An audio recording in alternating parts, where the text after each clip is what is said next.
जब इजराइल और अमेरिका ने ईरान के ऊपर हमला किया था ऑपरेशन एपिक फ्यूरी नाम देकर, तब उन्हें लगा था कि महज 2 दिन में ईरान को नष्टो नाबूद कर देंगे और पूरे ईरान पे अमेरिका का कब्जा हो जाएगा। डोनाल्ड ट्रंप इसी मनसे के साथ ईरान पर हमला करने इजराइल को लेके आए थे,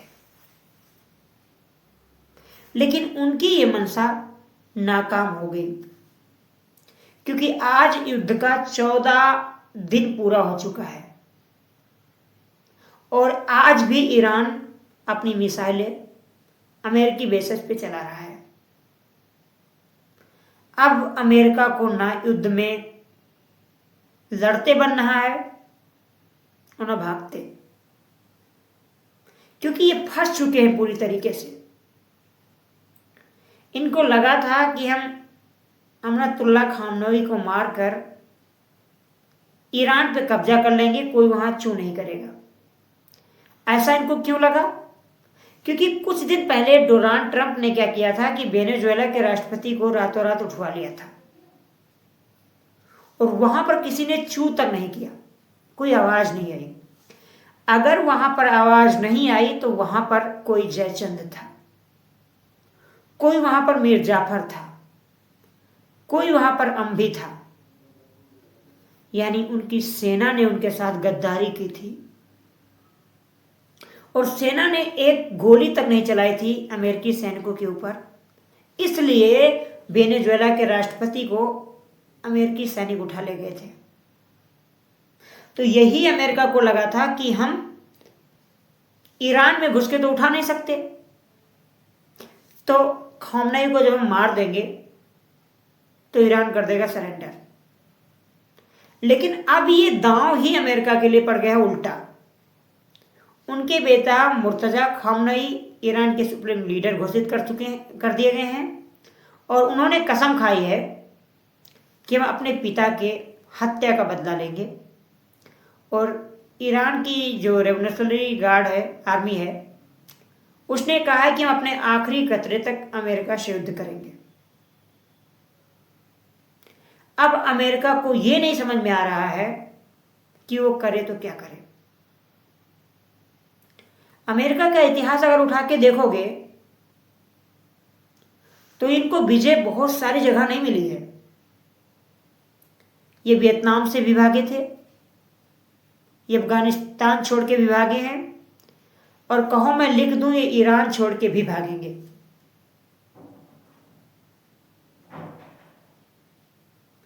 जिस तरह वियतनाम छोड़ के अमेरिकी भाग गए थे, जिस तरह अफगानिस्तान छोड़ के अमेरिकी भाग गए थे, किसी दिन उसी तरीके से ईरान छोड़ के भाग जाएंगे, क्योंकि वेनेजुएला ईरान नहीं है। ईरान की सेना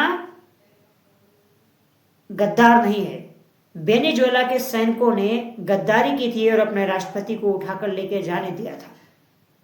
यहां पर कोई मीर जाफर नहीं है, यहां पर कोई अम्बी नहीं है जो सिकंदर की सेना को नहीं रोकेगा। अब ईरान की जो आर्मी है वो राजा पौरुष की तरीके से युद्ध में लड़ रही है। या तो जय होगा या तो पराजय होगा, झुकना हमें मंजूर नहीं है। और आज की ताजी खबर, अमेरिका का एक ऐसा विमान उन्नत तकनीकी से लैस क्रैश हो गया और इस विमान में जब क्रैश हुआ तो इनके कई क्रू मेंबर भी मारे गए। ईरान की आर्मी ने कह दिया है कि इसकी जिम्मेदारी भाई मैं लेता हूं, हमने मारा। अमेरिका के लोग क्या करें, तकनीकी वजह से क्रैश हुआ है, जबकि ईरानियन आर्मी कह रही कि भाई हमने हमला किया है, हमारे वजह से ही हुआ।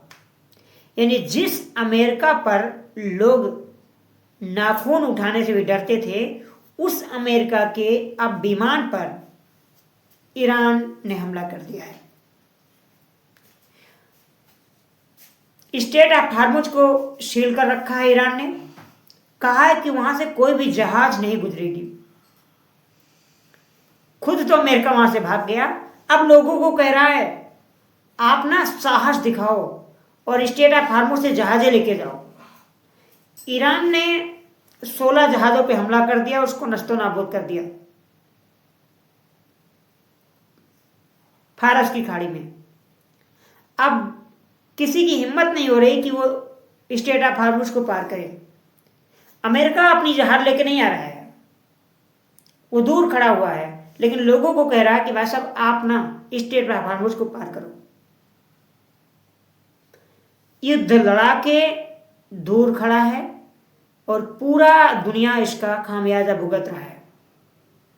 हमारे देश में आज सिलेंडर जो है वो 600 रुपया किलो एलपीजी मिल रहा है, जो कल तक 90 रुपया केजी मिलता था। इसमें पिस रहे हैं वो लोग जो गरीब हैं, जिनके घरों में एलपीजी का कनेक्शन नहीं है, जिनके पास एलपीजी कनेक्शन नहीं, जो ब्लैक में 1 किलो 2 किलो ले आते थे, आज उन्हें एलपीजी सिलेंडर नहीं मिल रहा है, भागे भागे फिर रहे हैं। किसी के घर में दाल चावल नहीं बन रहा है, किसी के बच्चे भूखे पड़े हैं, क्योंकि शहरों में तो लकड़ियां मिल नहीं रही हैं। And they are choosing another option, this time inductions, electric inductions.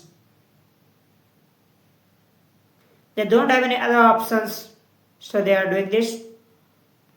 लेकिन साथियों, जैसा कि मैंने कहा कि अमेरिका अब बुरी तरीके से फंस चुका है।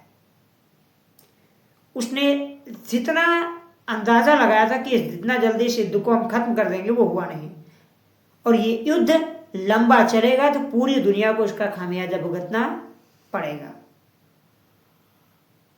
आशा करता हूं ये युद्ध जल्दी समाप्त होगा। अमेरिका की सेना ने कहा कि हम अब इस युद्ध को खत्म करना चाहते हैं। ईरान की आर्मी ने कहा नहीं, युद्ध आपने शुरू किया था एंड आई विल फिनिश, अंत मैं करूंगा। यानी झुकने को ईरान तैयार नहीं है। अमेरिका अपना पल्ला झाड़ रहा है, अलग से जो खाड़ी देश हैं उनको उनके हाल पे छोड़ दिया है। आज चाहे दुबई हो, चाहे सऊदी अरब हो, चाहे कतर हो, चाहे ओमान हो, चाहे कुवैत हो, सब पे ईरान की मिसाइलें बरस रही हैं। और अमेरिकी जो रडार सिस्टम था जो उनको पकड़ता था, वही ध्वस्त हो गया है उल्टा। तो साथियों, ये युद्ध लंबा खिंच सकता है। अपने आप को अपने स्थिति के आधार पर संभालें, पैनिक ना हुए। स्थिति अभी भी नियंत्रण में है। महंगाई हो सकती है, बढ़ सकती है। खाने पीने, राशन वगैरह अपने आप को सुरक्षित रखें। ये सब हमारे देश में है, इसमें किसी प्रकार की पैनिक होने की कोई ज़रूरत नहीं है।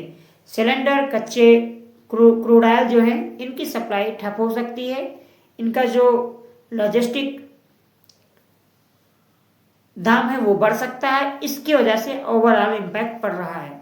फिर भी बहुत सारी फैक्ट्रियाँ, बहुत सारे होटल्स, बहुत सारे सब बंद होने के कगार पे हैं, क्योंकि उनको प्लास्टिक ग्रेस नहीं मिल रहे हैं, किसी को सिलेंडर नहीं मिल रहा है। And this time situation is happening in India.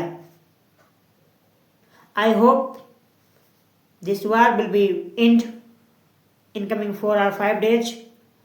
ये युद्ध किसी निर्णायक मोड़ पे आके खत्म हो जाए या एक कोई संधि हो जाए, यही पूरे दुनिया के लिए बेहतर है और यही लोगों की अर्थव्यवस्था के लिए भी बेहतर है। जय हिंद, जय भारत।